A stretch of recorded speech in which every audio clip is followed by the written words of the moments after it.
Hey y'all, I'm back. But this time I'm back with a testimony of my own. I want to share with you all how God delivered me from witchcraft, from generational curses, and from a spirit spouse.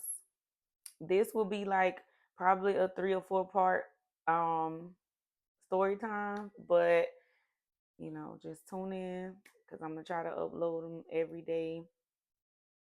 So let's go. So growing up for me was basically very unstable. I come from a mother, a single mother, and basically growing up, my mother was like in the streets. She was always, in and out of prison or jail.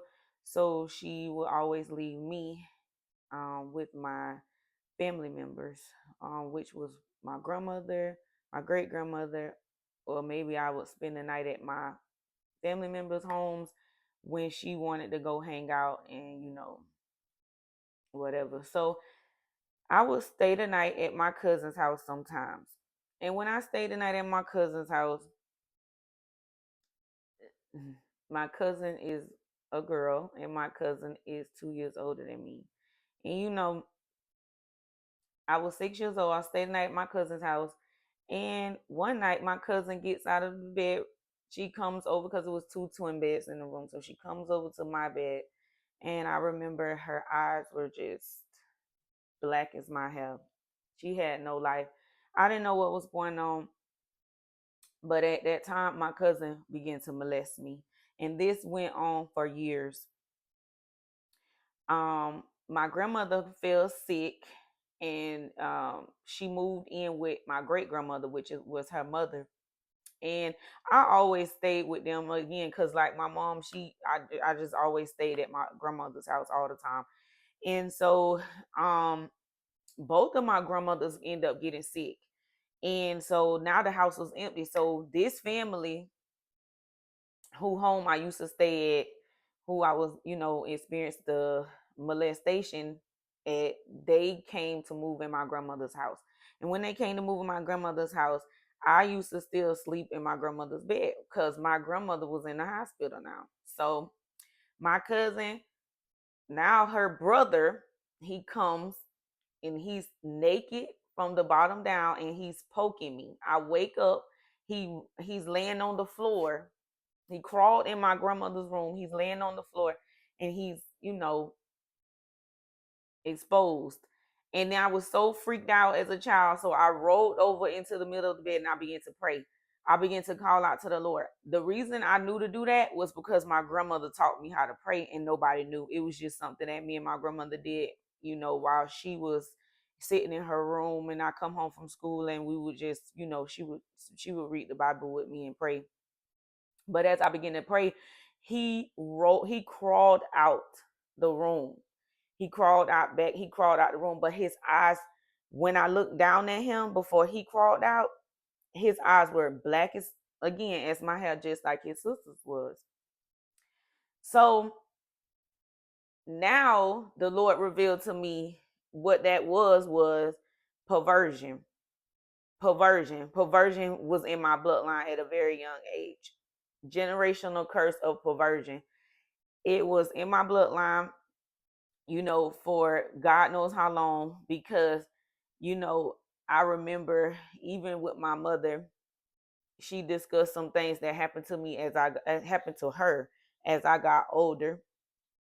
And my mother was also a lesbian.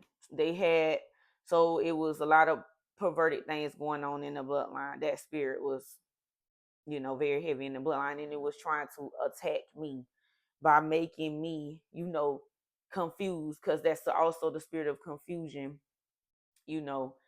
So, anyways, um, so for years that went on, and I did not tell nobody because at that age I don't know what's going on, and it kind of makes you the enemy has it where it's making you feel ashamed. It's making you feel like if I tell I'm doing something wrong, you get it, like that victim, like, you know what I mean. You feel like you're not you feel like a victim, but you don't. You get what I'm saying? So anyways, so as a kid, the Lord will always reveal himself to me. He always showed me like angels watching over me.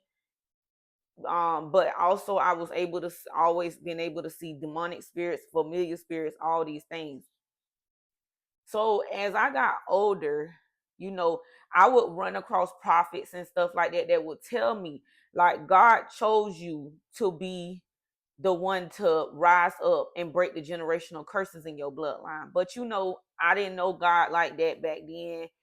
I just knew that I had a gift to see in the spirit. I had a gift to hear in the spirit. I had a gift of dreaming, and things that I saw would actually happen after the Lord would tell me or show me, but I still didn't quite understand. You get what I'm saying? I didn't know the word like that. I didn't, you know, because in my family, it was, you know, people wasn't really, they didn't have that relationship with God, you know. So I grew up, you know, I